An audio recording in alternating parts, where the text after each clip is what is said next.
Reciban mis más cordiales saludos para esta entrevista con el profesor, investigador y poeta José Antonio Mazzotti, que estamos realizando como parte del programa cultural de Hawan Zurich, evento que organiza el consulado peruano en Zurich y encabezado por José Zapata, mi gran amigo José Zapata, siempre interesado, un diplomático de carrera, muy activo en la difusión cultural.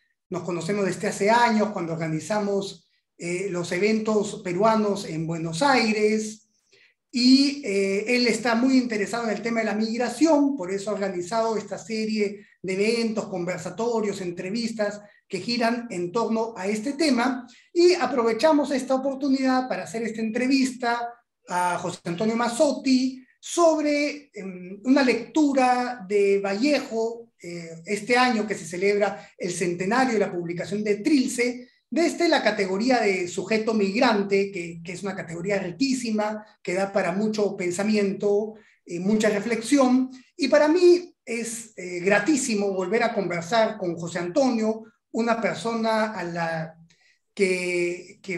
por la que siento una profunda, además de amistad, una profunda admiración.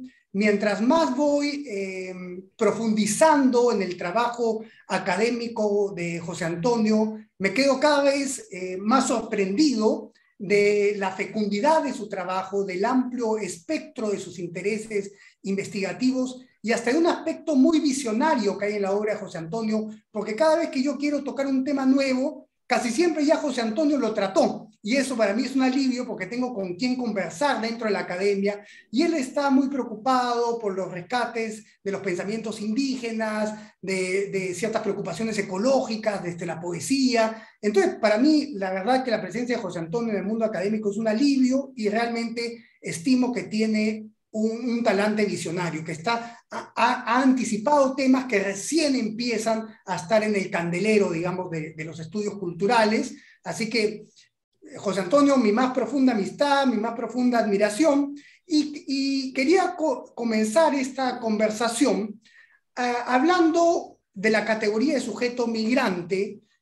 Tú has sido en buena medida discípulo de uno de los grandes maestros del Perú, que es Antonio Cornejo Polar, no siempre lo suficientemente valorado porque se le estudia a nivel, digamos, latinoamericano, en las universidades de Norteamérica, desde la literatura, pero lo cierto es que Antonio Cornejo Polar desarrolló categorías basadas en la literatura, pero que van mucho más allá, ¿no? Que serían muy pertinentes de ser revisadas por la antropología, la sociología, la filosofía, y una de ellas es la de sujeto migrante, que si no me equivoco, tú me corregirás si estoy equivocado, la establece en un artículo de 1996, un año antes de su muerte. Entonces, hasta el final de su trayectoria intelectual, nos deja esta categoría que ha sido muy, muy visitada luego ya de la partida de Antonio Cornejo Polar por investigadores más jóvenes que él, digamos, y que realmente echa muchas luces para leer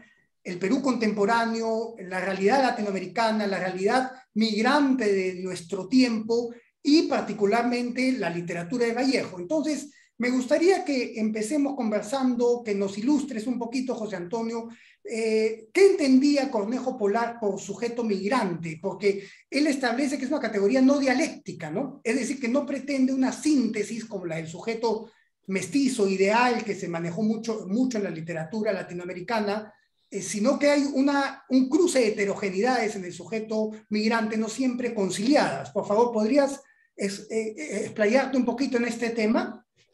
Claro que sí, querido Pedro. Primero quiero agradecer esas palabras elogiosas y generosas que has pronunciado sobre mí y sobre mi trabajo, que retribuyo totalmente porque tenemos una serie de afinidades, de intereses intelectuales y emotivos, ¿no? Nuestra relación, por ejemplo, con lo que se llama el Perú profundo, ¿no? El Perú indígena, que para mí, como sospecho también para ti, es el verdadero Perú, continuando con la vieja tradición de González Prada, ¿no? Recordemos el discurso del Politeama. Entonces somos dos intelectuales de generaciones diferentes que nos entroncamos con una mirada sobre el Perú y sobre América Latina que es fundamentalmente contestataria, cuestionadora, inconforme. Y eso nos lleva a buscar significados, ¿no? Y a producir conocimientos, siguiendo la tradición esencial de lo que es el humanismo y el trabajo intelectual en general, no repetir y repetir, sino descubrir, formular, divulgar, cuestionar. También agradezco a José Zapata, el cónsul de Perú en Zúrich, que tiene esta maravillosa iniciativa de organizar simposios virtuales como este en el cual nos encontramos el día de hoy, ¿no? El HAWAN Zúrich. Por lo tanto, paso a responder a esta pregunta, a esta inquietud que has planteado, que es muy amplia y muy importante y a la vez profunda, ¿no? En efecto, yo fui alumno de Antonio Cornejo Polar desde el año 78 en San Marcos. Y menciono esto no por afán biografista, sino porque ese mismo año ingresé a la Universidad Católica, ¿no? Y estudié paralelamente en ambas.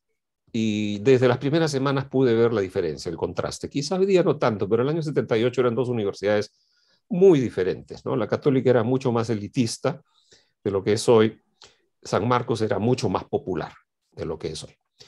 Y esta alternancia de mundos que yo vivía en experiencia propia, no solamente por el estado de los campus, ¿no? Pasar 10 minutos por la avenida Río Agüero del campus del Fundo Pando de la Universidad Católica al campus de la Ciudad Universitaria en la avenida Venezuela, era casi como un viaje a otro mundo, ¿no? A otra realidad.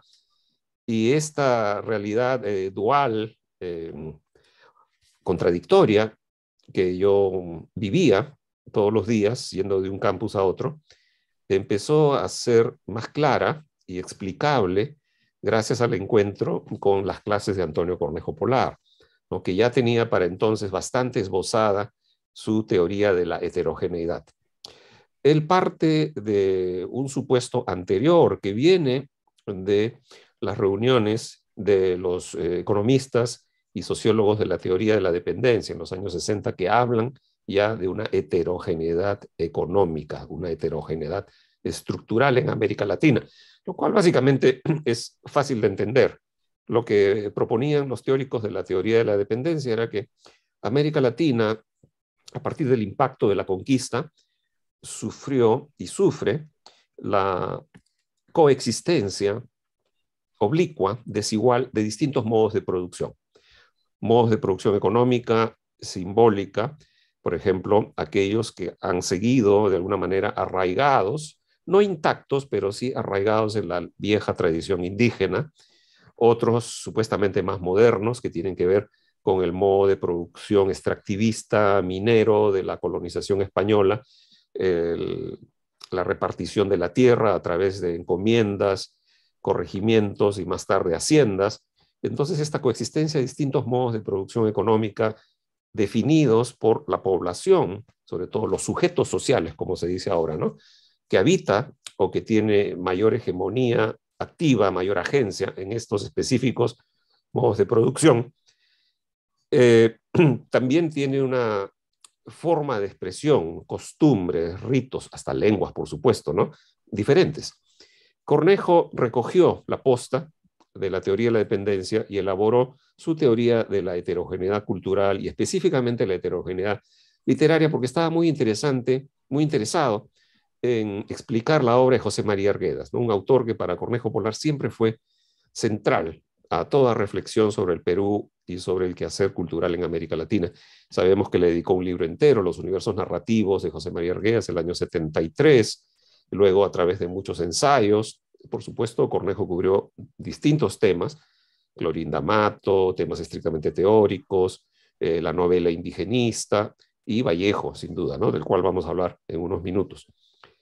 Entonces, cuando Cornejo se tiene que ir del Perú, el año 86, por una serie de presiones, era rector en San Marcos, recordemos, fue rector durante 1 año y medio, le hicieron la vida imposible, hasta amenazas de muerte, no pudo continuar en el Perú y aceptó finalmente una vieja oferta que tenía de la Universidad de Pittsburgh y se traslada a los Estados Unidos ese año, ¿no?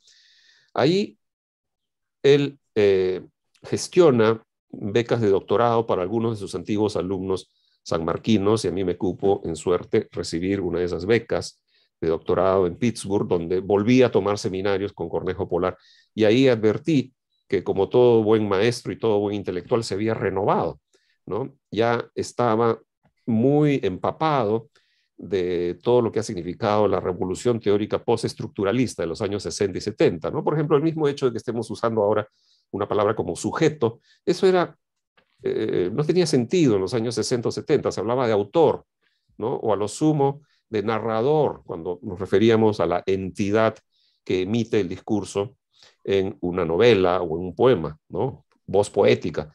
Ahora se prefiere hablar de sujeto porque la categoría de sujeto es mucho más amplia, más flexible y no reduce a la voz que habla, a la persona biográfica y ni siquiera a un individuo absolutamente delineable, ¿no? Un sujeto puede tener entrecruzamientos de carácter personal, por supuesto, pero también colectivo o ficcional, es decir, es una categoría mucho más maleable. Y lo mismo con la categoría de discurso. Antes se hablaba de obra literaria o de texto incluso, pero cuando entró la preocupación, la exploración por la oralidad, que es un universo inmenso y maravilloso y todavía bastante desconocido, las oralidades indígenas, por ejemplo, entonces ya no se podía hablar de texto, ¿no? Porque texto se refiere al tejido, etimológicamente, que está inscrito, que está materializado, que se supone que sería la escritura, ¿no? Es mejor hablar de discurso como un discurrir, ¿no? Un fluir de la voz que puede ser tanto escrita como oral. Estas categorías empezaron a entrar poco a poco en los años 80 y Cornejo ya las empezaba a manejar en sus clases de Pittsburgh. Y luego, a partir de otras lecturas, por ejemplo, la historiografía subalterna o los estudios decoloniales que empiezan a tener mayor despegue a partir de los años 90 del siglo pasado, Cornejo elabora la categoría de sujeto migrante, ¿no? Entre otras que él ha esbozado, ha delineado y ha aplicado al estudio de determinados discursos.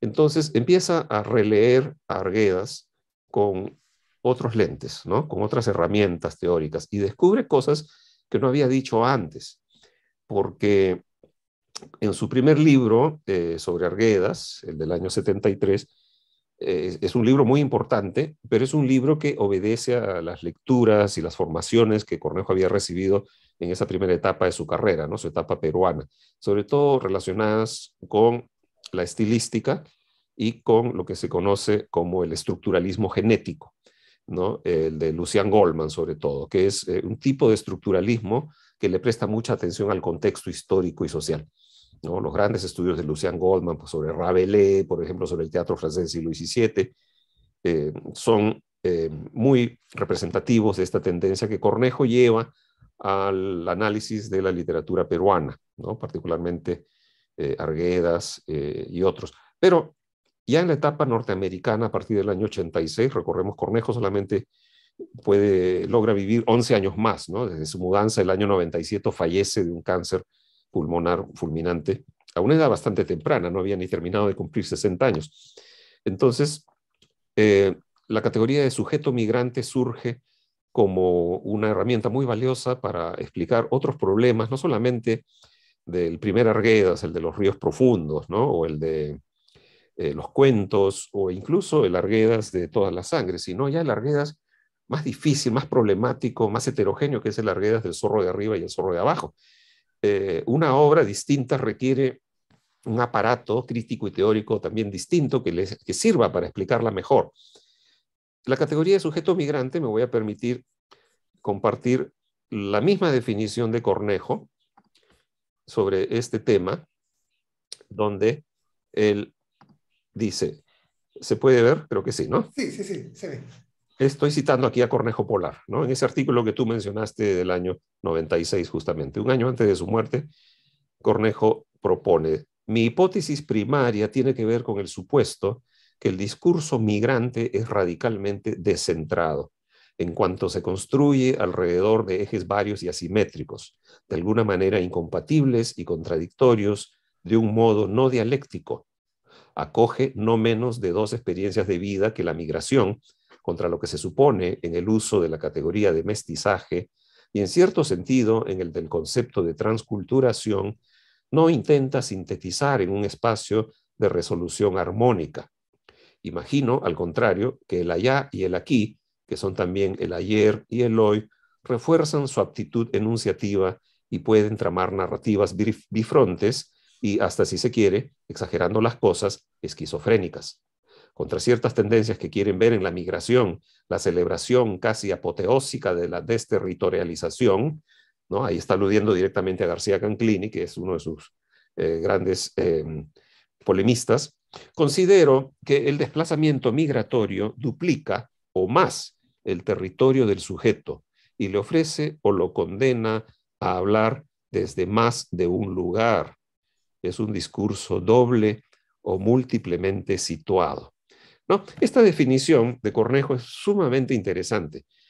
Primero, vamos un poco a contra qué formula esto, ¿no? Toda propuesta teórica siempre trata de superar una anterior, modificarla, negarla, rebatirla o mejorarla. Y en este caso, Cornejo está partiendo del contexto de la prevalencia que tenía en los años 80 y 90 la categoría de transculturación, ¿no? Que como sabemos fue esbozada en 1940 por el antropólogo cubano Fernando Ortiz en su famoso libro Contrapunteo cubano del tabaco y el azúcar, donde habla de una Cuba criolla y una Cuba africana que se entremezclan y utiliza la metáfora del ajiaco, y de esa dualidad, de ese contrapunteo, surge una síntesis que va a ser la cultura nacional cubana, que se puede definir en términos teóricos como transcultural, ¿no? O sea, dos culturas que cruzan fronteras, se mezclan y crean una tercera que es única, específica de un momento y lugar histórico, ¿no? Esa sería la cultura cubana en el caso de Fernando Ortiz. Y Ángel Rama, el gran crítico uruguayo, amigo de Cornejo,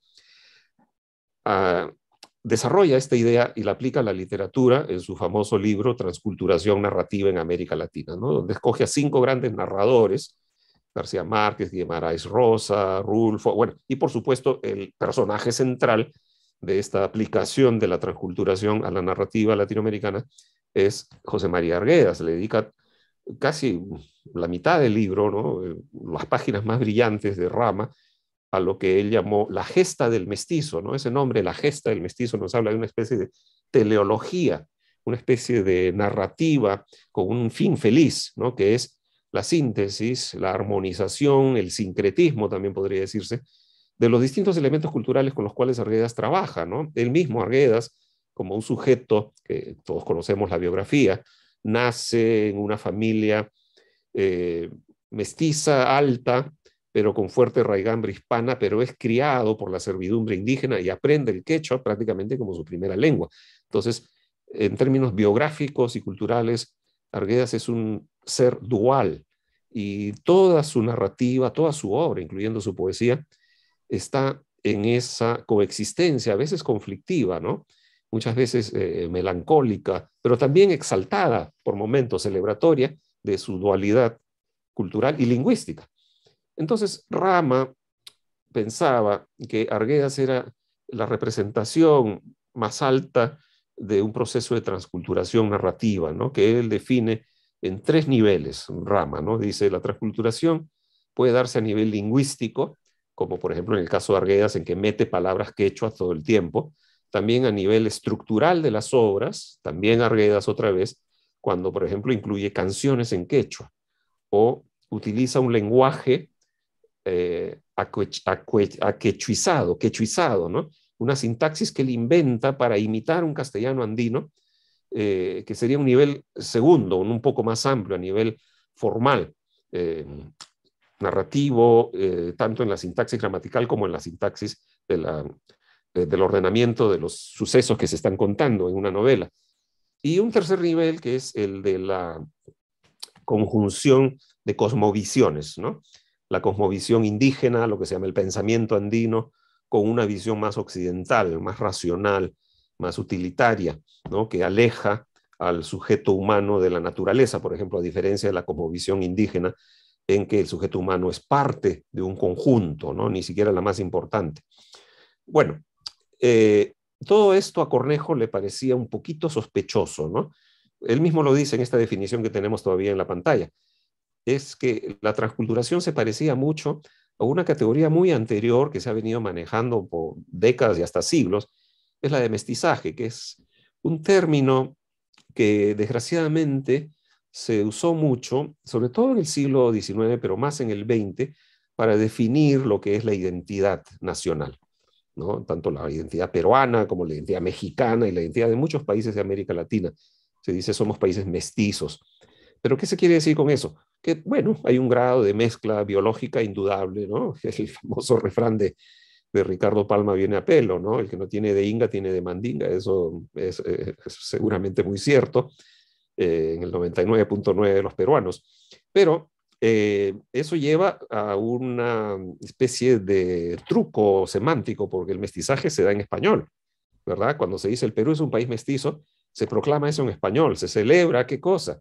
Se celebra que el Perú ha acriollado, ¿no? Ha mestizado la cultura europea, y el Perú se define como parte de una órbita occidental. Entonces Cornejo encontraba ahí un problema, que es que, ¿qué pasa con aquellas culturas que no se han amestizado de manera evidente, que no se han amestizado de manera sustancial? Hay que pensar que el día de hoy, por ejemplo, el Ministerio de Cultura acepta la existencia de 48 lenguas originarias, ¿no? Y sin duda hay más. Pero bueno, ese es un tema lingüístico que no quiero entrar a debatir ahora, pero son por lo menos 48 lenguas indígenas vivas, algunas con poblaciones sustanciales en términos de proporciones, ¿no? El quechua, por ejemplo, es hablado alrededor, se calcula, de 3 millones de personas, y los bilingües serían unos 6. El aymara también tiene un alto número de hablantes, el shipibo más de 30.000, en fin, otras lenguas originarias que totalizan más o menos un 25% de la población peruana. Estamos hablando de la cuarta parte de los pobladores del Perú que se definen, por lo menos a partir de su matriz lingüística, como indígenas, ¿no? Hay otras definiciones, por supuesto, de eso hemos hablado antes, Pedro, pero no quiero entrar ahora en todo lo que es el plano de la posición o de la autodefinición o de cómo se conecta uno con la comunidad, que son también factores importantes para la definición de la indigeneidad. Pero si nos regresamos a la lengua y al caso de Cornejo, Cornejo decía, bueno, ¿y qué pasa con aquellas producciones hechas en quechua, orales o escritas en aymara, en machiguenga, en isconagua, en fin, en tantas lenguas que existen en la sierra y en la selva peruana, que tienen una matriz distinta, una concepción del discurrir verbal, de la imaginación del mundo, diferente a las que trajeron los españoles en el siglo XVI y han desarrollado los criollos en los siglos XIX y XX, ¿no? Y que a ellos llaman como literatura peruana, punto. Entonces, decía, hay varias literaturas peruanas, ¿no? Hay que elaborar otras categorías, no la de transculturación, que resulta un poco reduccionista, que puede funcionar para algunos aspectos de un autor como Arguedas, por ejemplo, pero hay otros que quedan fuera. Entonces, sujeto migrante le vino a la mente precisamente a partir del auge de un fenómeno ya de carácter general, muy global, que es el de la globalización en América Latina, ¿no? Para esto hay que recurrir a las ideas del historiador económico John Goldsworth, que decía que el proceso de la globalización mundial llevó desde el siglo XVI a por lo menos 4 etapas o 4 olas o momentos punta de globalización en América Latina. El primero es la invasión europea, ¿no? En el siglo XVI. El segundo es el auge de la trata esclavista, o sea, la importación masiva de africanos, que se dio en todo momento, pero aumentó de manera visible, geométrica, en el siglo XVIII, ¿no? A distintas partes, por supuesto, a toda América Latina, o lo que sería América Latina luego, pero se concentró en el Caribe y en Brasil, como sabemos, pero el Perú también tiene una proporción importante de población afrodescendiente, lo mismo que Ecuador, México, hasta, bueno, por supuesto, los países centroamericanos. Luego una tercera ola sería la nueva migración europea, italianos, franceses, españoles, a fines del siglo XIX, en conjunto con la migración asiática, japoneses, chinos, gente de la India y de otros sectores del Asia. Y la cuarta ola, a diferencia de las 3 anteriores, no es la llegada de extranjeros al suelo americano, sino la salida de los latinoamericanos a los antiguos centros de dominación boreal. Peruanos, colombianos, mexicanos, chilenos, brasileños, argentinos, saliendo de sus países por motivo de la crisis, una crisis ocasionada por la imposición del modelo neoliberal en los años 70 y 80, sobre todo 80 y 90, y los procesos de conflicto armado interno en varios de estos países, o las dictaduras simplemente, ¿no? Exiliados chilenos, mexicanos, brasileños, exiliados peruanos, colombianos, guatemaltecos, chiapanecos que tienen que salir para salvar la vida simplemente. Entonces se terminan refugiando en Europa, en Estados Unidos, en Japón o en otros países latinoamericanos. Entonces, Cosworth llamó a esto el cuarto proceso de la globalización, y Cornejo se preguntaba, ¿qué tiene que ver esto con la experiencia de Arguedas? Claro, Arguedas, sabemos, murió el año 69, o sea, mucho antes de la cuarta ola, pero era un migrante, ¿no? Fundamentalmente Arguedas era él mismo un migrante que nace en Andahuaylas y de chico lo llevan a distintas partes. Su padre, recuerden las escenas de los ríos profundos, en el Cusco, él mismo en el precioso cuento Guarmacuya, y cuenta cómo abandona la hacienda, deja atrás a su amor, Justinacha, y se siente un exiliado en los desiertos candentes de la costa, entre gentes que no quiero y que no comprendo, dice, ¿no? Esa es una primera visión del exilio que Arguedas sufre de muy chico, de adolescente, y que luego se va a reforzar cuando termina finalmente en Lima, ¿no? Se hace antropólogo, trabaja allí, pero constantemente está viajando también por distintas partes del Perú. Y aunque no llega a vivir en un país extranjero, ya era él un migrante interno desde joven, y se sintió siempre un migrante interno. Entonces, eso se refleja en su literatura, se refleja en su obra. Y Cornejo acuñó el término de sujeto migrante para señalar, sobre todo en la última novela, El zorro de arriba y El zorro de abajo, que, como dice aquí, el sujeto migrante y el discurso migrante que produce es radicalmente descentrado, porque se construye alrededor de ejes varios y asimétricos, costa-sierra en este caso, ¿no? El zorro de arriba, el zorro de abajo, incompatibles y contradictorios de un modo no dialéctico, o sea que no llegan a una síntesis, sino que coexisten. Eso es lo que Arguedas planteaba en El zorro de arriba y el zorro de abajo, superando su propia visión de todas las sangres, que parece una especie de celebración de la coexistencia. El zorro de arriba y el zorro de abajo es mucho más descarnada, ¿no? Mucho más desgarrada como novela, porque no encuentra esa solución de la coexistencia feliz. Es un voluntarismo al que hay que apostar mucha energía para que eso se logre, pero en la realidad, y lo vemos hasta el día de hoy, ¿no? Las diferencias de que en el Perú no son solamente de clase social, son también de etnia, de raza. Las discriminaciones pasan por muchos niveles, ¿no? Lo que se diría hoy, muchas intersecciones.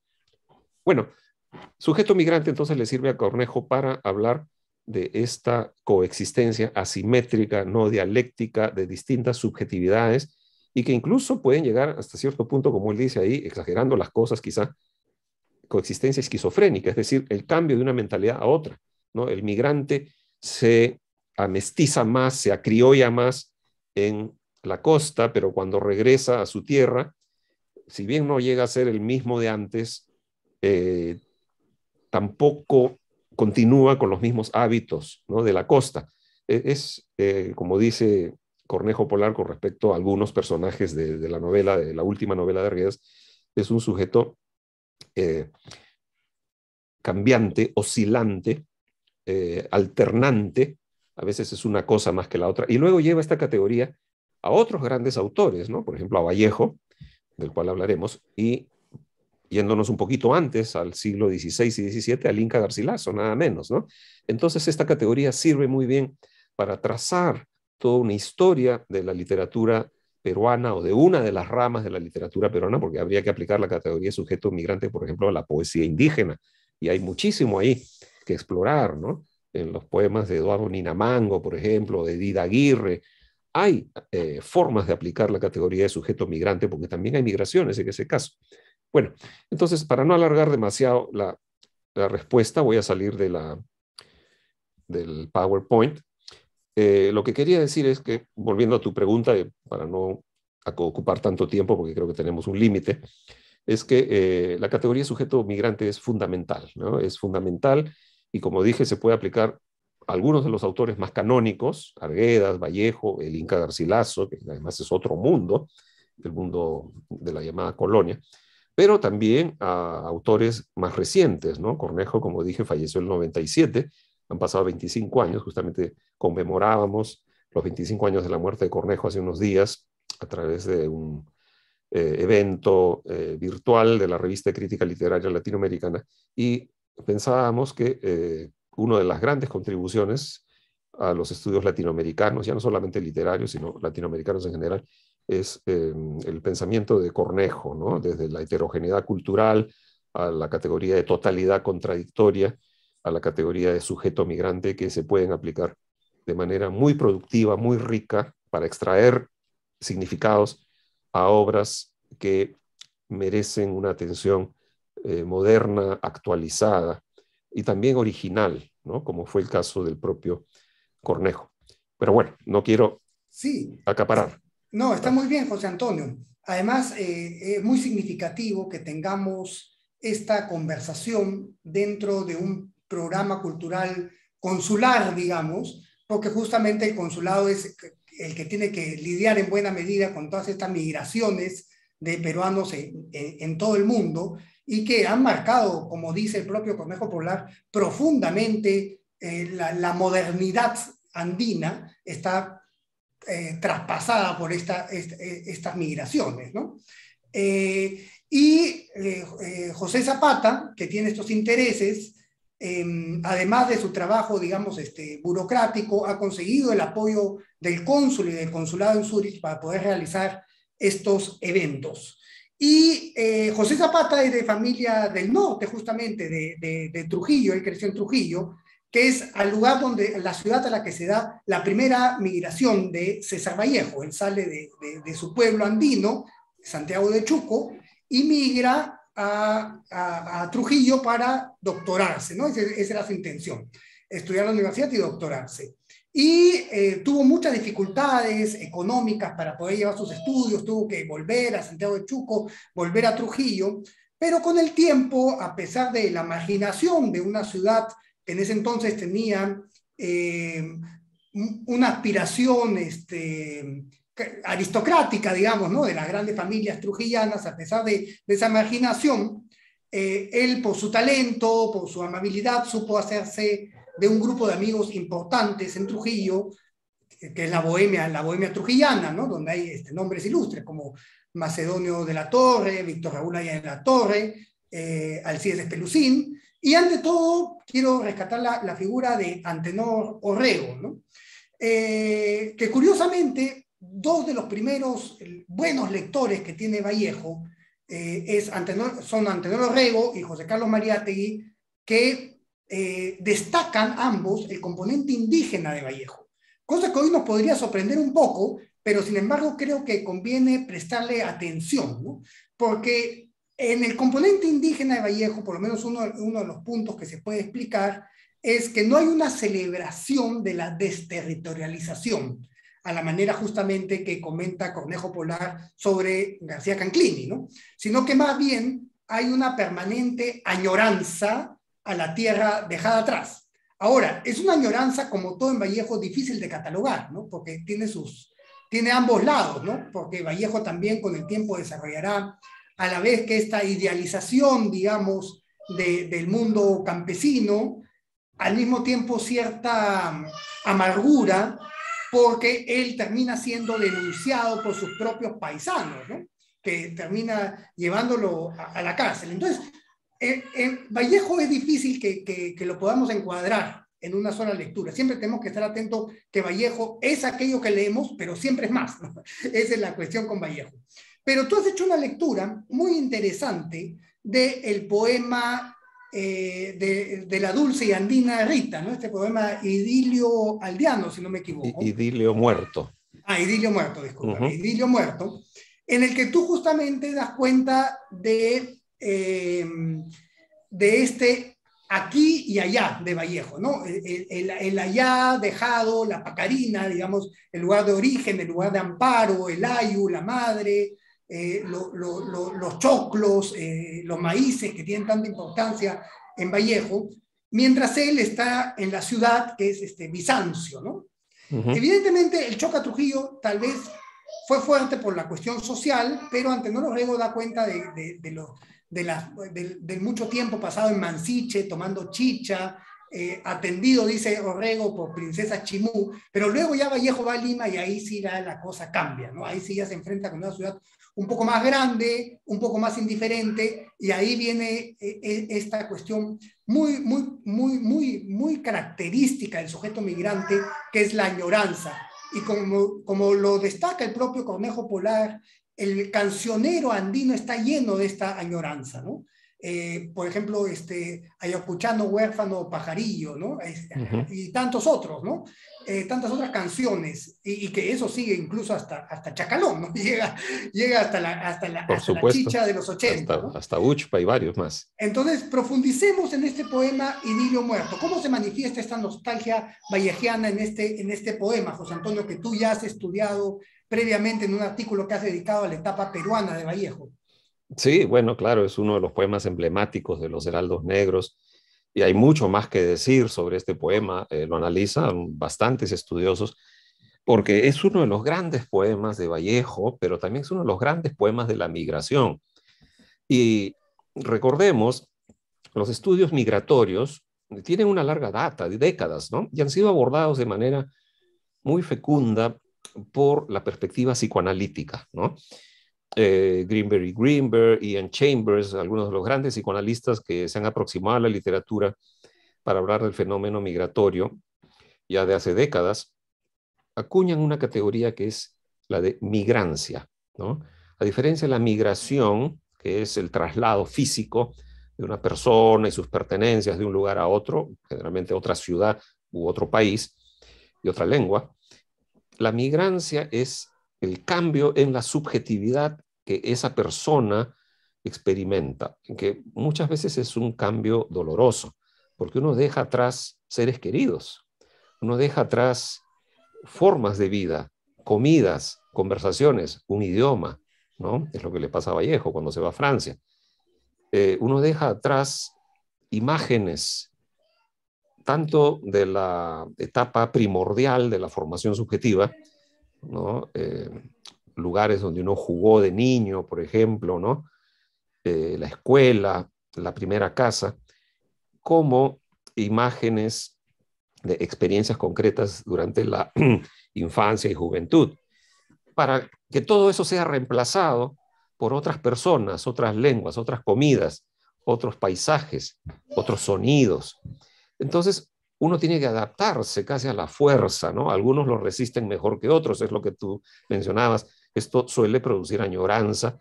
No es exclusivo de la migrancia andina, ocurren muchas, pero en el caso de la migrancia andina tiene un sello muy particular porque el Perú, como ya había mencionado Cornejo, es profundamente heterogéneo.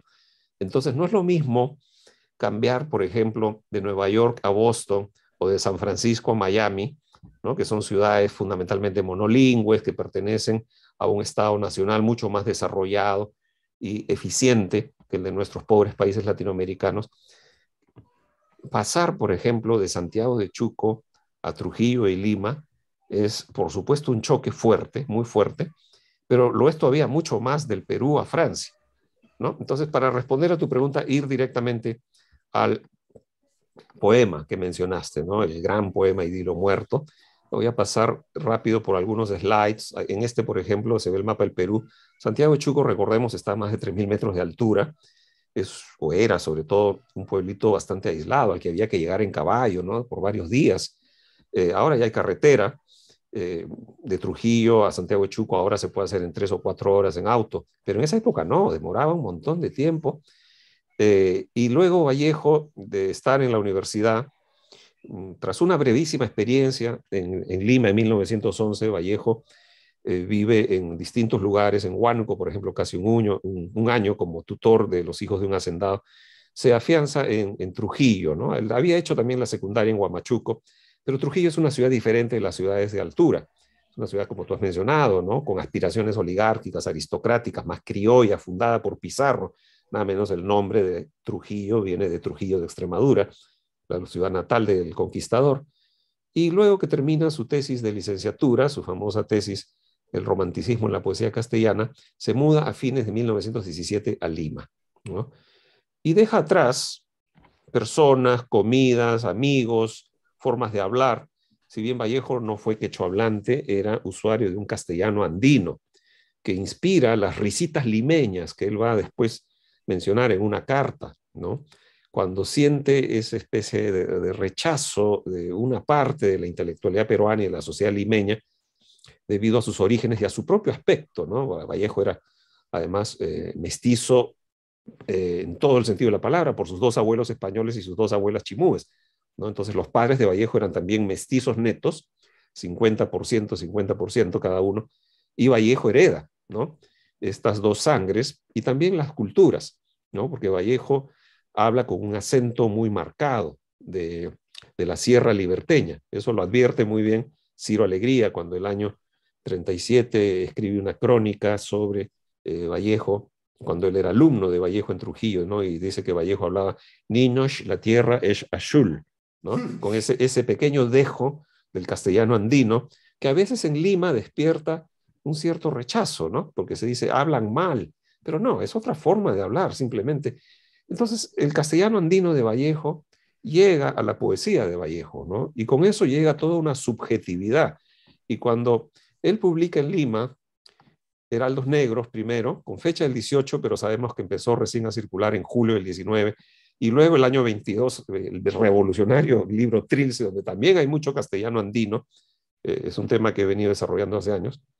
Parte el año 23, como sabemos, escarnecido por algunos intelectuales, Chocano se burlaba de él, Alberto Ureta, la gente no sabe qué hacer con Trilce, piensan que ha quemado cerebro, que Vallejo, por la cárcel que sufrió 112 días en Trujillo, entre el año 20 y el 21, había perdido los cabales, ¿no? Había, como se dice, cortado circuitos, y por eso había escrito Trilce, que no se entendía, que era absolutamente irregular en muchos sentidos.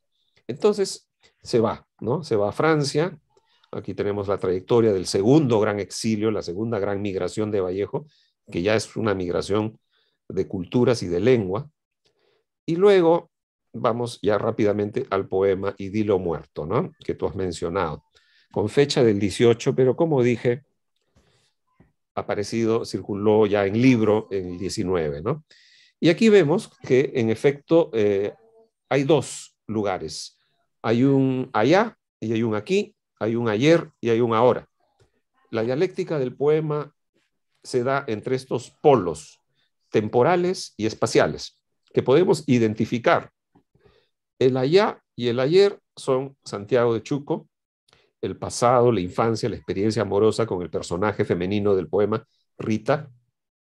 El acá y el ahora son la ciudad, muy posiblemente Lima, ¿no? Calificada como Bizancio, además, que tiene un cierto tono modernista de exotismo oriental, ¿no? Eso es muy típico desde prosas profanas en adelante de Darío, pero que tiene un significado muy particular. Bizancio es también la ciudad de una gran civilización caracterizada por su profusión discursiva. Por eso la frase discusión bizantina tiene perfecto sentido. Las discusiones bizantinas son las que no resuelven nada, las que interponen un tema entre dos o más personas que no logran una solución, ¿no? No hay una finalidad, no hay una dialéctica en las discusiones bizantinas. Entonces, también tiene que ver esto con las drogas, con el consumo de estimulantes, que es algo que Vallejo, todos sabemos, experimentó, ¿no? Opio, alcohol, etcétera. Y desde la primera estrofa, ¿no? En realidad es un soneto transformado, Idilio Muerto, se plantea el allá y el acá, ¿no? En contraposición. ¿Qué estará haciendo esta hora mi andina y dulce Rita? Castellano andino aquí, por necesidad métrica. En vez de decir qué estará haciendo a esta hora, que sería lo correcto gramaticalmente, Vallejo se saltea la preposición. ¿Qué estará haciendo esta hora mi andina y dulce Rita de Junco y Capulí? Rita es fortaleza, es juventud, es vitalidad, es belleza, la flor del capulí. Es decir, todos los valores positivos están concentrados en Ritas, mientras que el yo, ahora que me asfixia Bizancio, la ciudad, el contexto distinto, y que dormita, ahora que me asfixia Bizancio, y que dormita la sangre como flojo coñac dentro de mí, ¿no? La sangre es un licor flojo, aguado, no tiene energía, de un marrón adulterado. La sangre dormita, enfermedad, anemia, debilidad, asfixia, ¿no? El famoso color gris de lima. Entonces, ya desde la primera estrofa vemos aquí un contraste, un tránsito. Vallejo ha viajado, ha migrado del campo, de su Santiago de Chuco natal, y hay muchos poemas, ¿no? En Heraldos Negros, en Trilce, y a lo largo de toda su obra póstuma, que retornan al terruño, a la sierra peruana, como el lugar por excelencia de la comunidad, ¿no? Cuando Vallejo jugaba con sus hermanitos y la madre los protegía, les brindaba su cariño absoluto, ¿no? Recuerdan el famoso poema 23 de Trilce: Taona estosa de aquellos mis bizcochos, pura yema infantil innumerable, madre, ¿no? Ese es el núcleo vital, la imagen primordial, el ideal de comunidad de Vallejo, entre otras muchas posibles analogías en varios otros poemas, ¿no?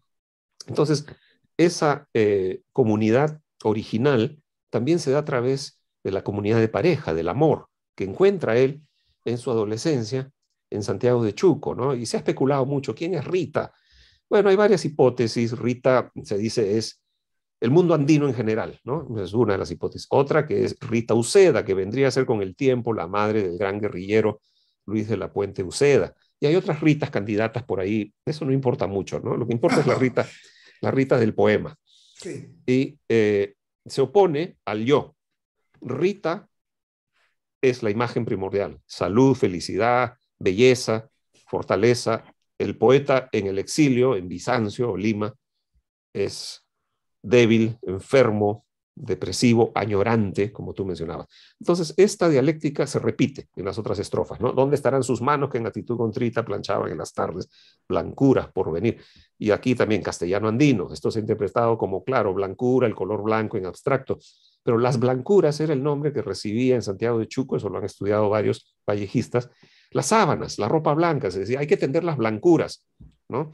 Entonces, está aquí el castellano andino en oposición a un ahora que dice en esta lluvia que me quita, y literalmente le quita al verso 3 sílabas, ¿no? Porque la mayoría de los versos son alejandrinos de 14, y aquí tenemos un endecasílabo de 11, al cual se le quita literalmente las ganas de vivir. El poeta no solamente está enfermo, triste, deprimido, añorante, también está sin ganas de vivir, es decir, al borde de la muerte, ya que es una dialéctica mucho más profunda, ¿no? Entre la vida y la muerte que experimenta el sujeto poético aquí.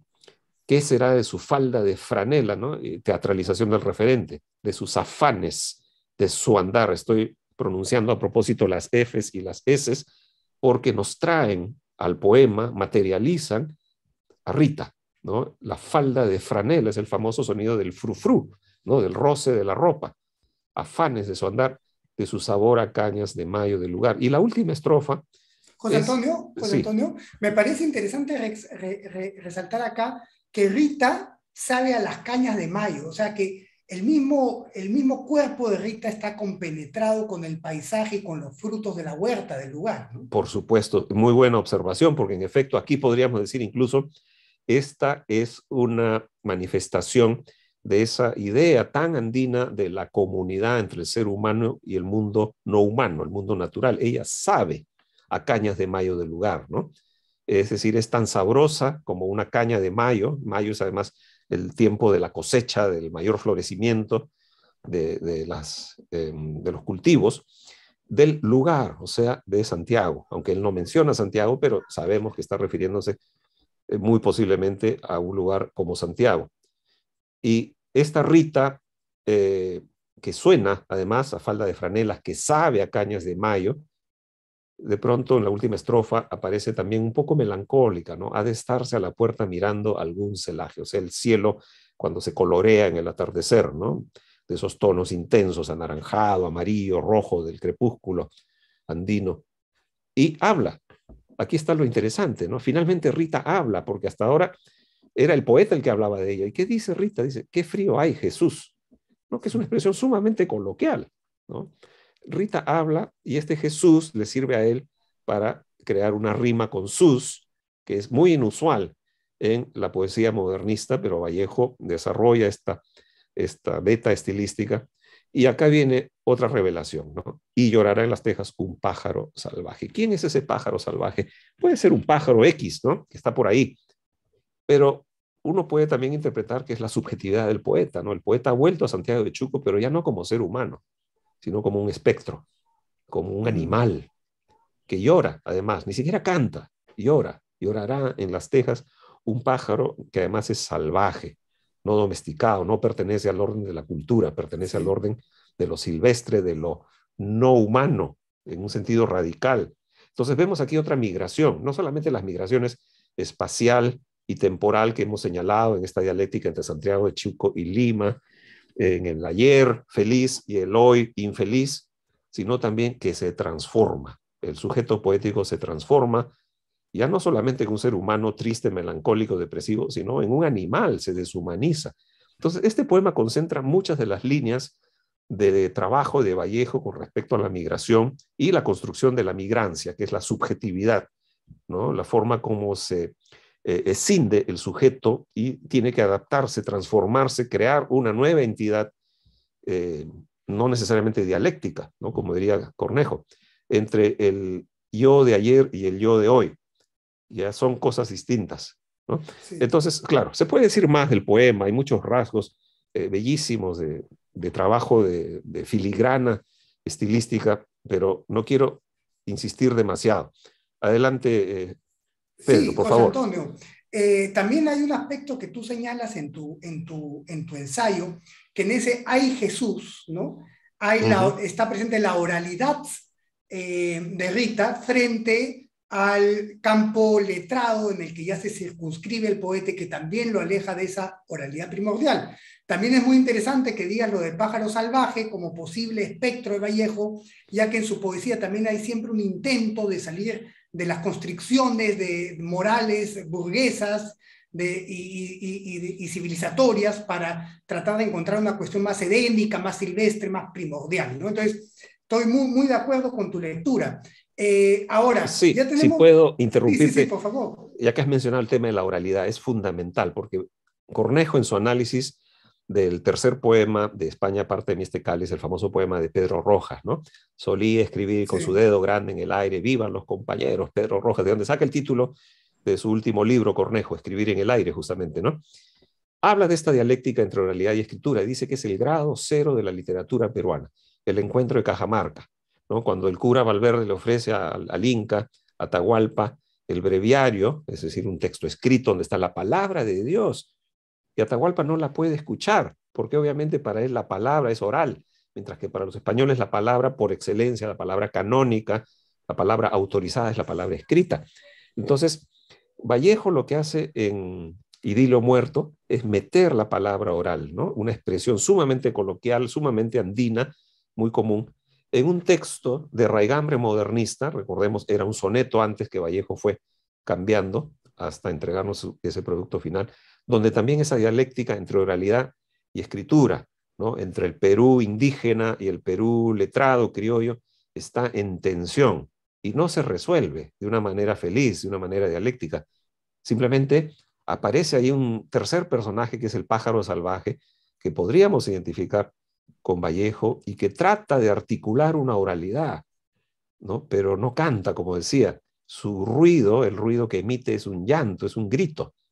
Entonces, esta oposición oralidad-escritura está ya en este poema, ¿no? Y es uno de los grandes contrapuntos de la identidad o las identidades peruanas, o por lo menos literarias, en que aflora de vez en cuando en los grandes autores, Arguedas, Vallejo, el Inca Garcilaso también, ¿no? Está el mundo de la oralidad andina detrás, aflora porque es un conflicto no resuelto, ¿no? La literatura transpone todas estas tensiones de una manera sutil a veces, pero están ahí, ¿no? Los grandes autores peruanos dan cuenta, acusan recibo de esta oposición, de esta totalidad contradictoria que es la literatura peruana. Adelante, Pedro, disculpa la interrupción. Bueno, entonces no hay problema, José Antonio, está muy bien porque tus aclaraciones han sido muy necesarias. Ahora, en Trilce, cuando se da esta explosión, digamos, de exploración estética de Vallejo, y ya se llega tal vez a un punto más cercano a lo que Cornejo Polar identifica como la esquizofrenia, ¿no? Cuando en un mismo verso confluyen distintos tiempos, ¿no? Porque él habla en presente que está en la cárcel y al mismo tiempo está en Santiago de Chuco, ¿no? Entonces ahí sí ya llega al aquí del migrante, donde son varios tiempos que confluyen en el ahora del migrante que dan cuenta de este descentramiento. Y es interesante que sea Vallejo, digamos, el que inaugura una poesía plenamente moderna en el Perú, vanguardista, digamos, pero andina, siendo una persona migrante, justamente. La modernización del Perú finalmente ha sido hecha a desmedro, digamos, de los aspectos conservadores de la élite letrada, y ha venido en buena medida por la potencia, digamos, modernizadora provinciana. Entonces, para acabar esta charla, lamentablemente el tiempo es corto, quisiera que delinees brevemente algunos aspectos de la migración de Vallejo a Francia, en el sentido que tú dices que Vallejo no va a celebrar el mundo moderno, sino que va con una mirada crítica de la modernidad burguesa, anticipa la violencia que se avecina, le duele en el alma lo que ve en España y anticipa lo que puede venir con estos, los nuevos potros mecánicos de los bárbaros Atilas, ¿no? Con sus cañones y sus aviones lo anticipa. Entonces, no es una celebración de la modernidad, sino que la propuesta de Vallejo es una propuesta crítica y que finalmente es una modernidad en términos propios, ¿no? Entonces, digamos, la anticipación migrante de Vallejo echa luces sobre lo que finalmente es la modernidad andina, que es una modernidad heterogénea, ¿no? Claro que sí. No queda mucho tiempo, así que voy a tratar de ser muy sintético. En efecto, el tema de la modernidad está detrás, diríamos, de todos los procesos literarios, incluso aquellos en lenguas indígenas, en el Perú y en América Latina, que tienen que ver con la crítica del Estado existente, ¿no? De la sociedad tal como se encuentra luego de procesos de colonización, neocolonización, intentos de descolonización, muchas veces frustrados, inconclusos, que en el caso de Vallejo particularmente tienen que ver con la creación de una subjetividad cada vez más compleja a partir de esa experiencia migratoria. Entonces, como ya hemos mencionado, Vallejo salió del Perú casi huyendo, porque además salió con libertad condicional. Como sabemos, su caso no se resolvió hasta muchas décadas después. El juez Francisco Tábara finalmente anuló el proceso recién hace 15, 20 años, ¿no? Si Vallejo hubiera vuelto, lo metían a la cárcel otra vez. O sea, hay razones de peso por las cuales Vallejo tuvo que salir. No solamente fue el escarnio que recibió a partir de la publicación de Trilce. Y en Europa, como tú dices muy bien, él no está yendo como el peruano ingenuo a deslumbrarse con la modernidad, con la sofisticación de la cultura francesa. Recordemos la Francia de entreguerras, en la que están Céline, Hemingway, los surrealistas. Es un hervidero de ideas, es un hervidero de experimentos formales. Pero Vallejo ya había publicado Trilce. Él se adelantó a muchos, ¿no? Se dice por ahí que hay raíces dadaístas y ultraístas, puede ser, nadie es absolutamente original, pero sí se adelantó en muchísimos aspectos al surrealismo y a otras escuelas de vanguardia, y cuando llega a Francia, llega entonces con una mirada crítica, ¿no? Es como si repitiera la experiencia limeña, solamente que ya en un grado mucho mayor. Él no lo cuenta mucho, hay una cita, no sé cuánto tiempo tengo, pero hay una cita muy, muy interesante de una de sus crónicas del año 24, o sea, al año, ni siquiera había cumplido un año de que bajó del barco a Europa. Aquí tenemos la cita y dice: ¿puede Europa desdeñar o ignorar a los africanos o a los australianos? Pero a nosotros, para respetar y admirar a la India, que se anuncia estupenda, ha bastado un Tagore. Para respetar y temer al Japón, que ya se ha impuesto al mundo, bastó un Yanagata. para respetar y temer a Yanquilandia, que ya tiene en sus manos como bolsa diabólica el estómago del mundo, bastó un Grant. Para respetarnos a nosotros los latinoamericanos, que ya nos hemos anunciado y vamos a imponernos, no basta un Simón Bolívar ni un Rubén Darío. Hipócritas, conocemos la treta, les está hablando a los europeos, Sí, sí, sí. Conocemos la treta. Europa simula ignorarnos, se esfuerza con insistencia ridícula y simplona en demostrar que nos ignora y nos desdeña. No es que se esfuerce en no conocernos, nos conoce. Sería inútil que pretendiera ignorarnos. Se trata de una artimaña sosa y lastimosa.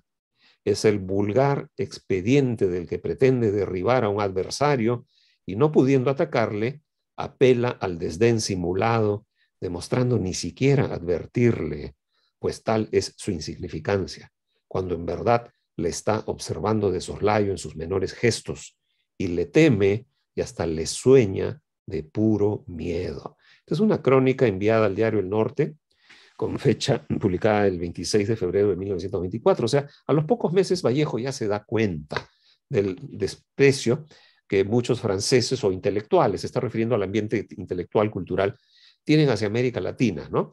Que es obviamente producto de muchos procesos de desdén o minusvalimiento de las culturas hispánicas. Entonces, los latinoamericanos, dicen, con dos figuras de renombre mundial, figuras que podrían competir perfectamente con grandes guerreros o con grandes poetas europeos o del mundo viejo, ¿no? Como Simón Bolívar y Rubén Darío, a pesar de que tiene dos figuras, entre muchas otras, de talla mundial, como Bolívar y Darío, dicen los franceses, todavía nos desdeñan y simulan ignorarnos. Entonces, Vallejo no se come el cuento de que Europa es una cultura superior, ¿no? No llega allí a deslumbrarse, a hincarse de rodillas y hacer alabanza a los escritores franceses o europeos. No, él va muy seguro de su propio valor como latinoamericano y, por supuesto, sin duda, aunque no lo dice aquí, de su propio valor como poeta.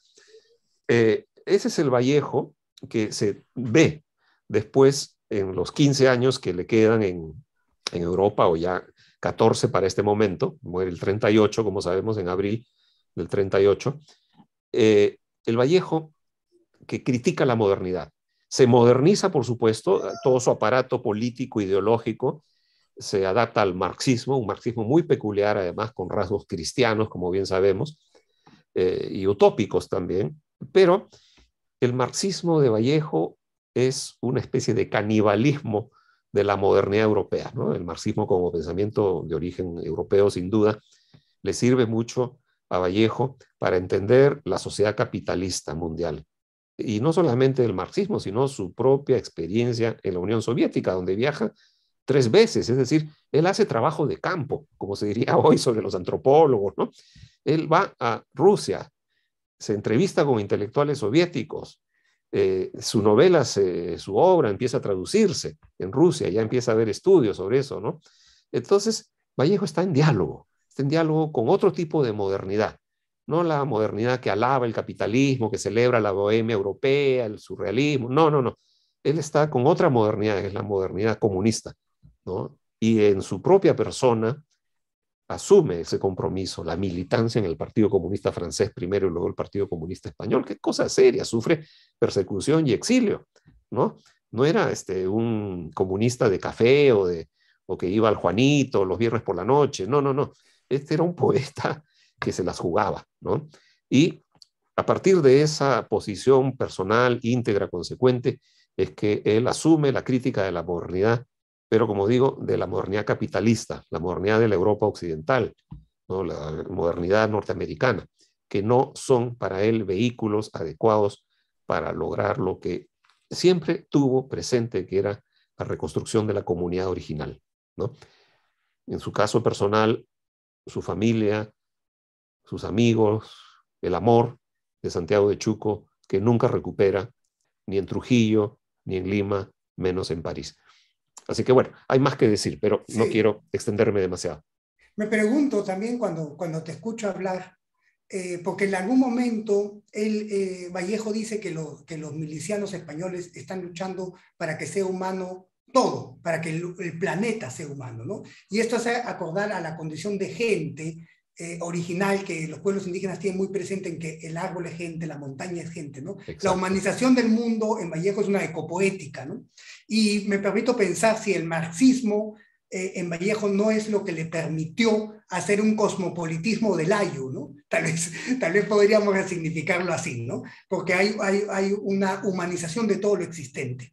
Ahora, te agradezco muchísimo, José Antonio, por tus palabras. Realmente ha sido una clase magistral, más que una entrevista, lo que nos has dado.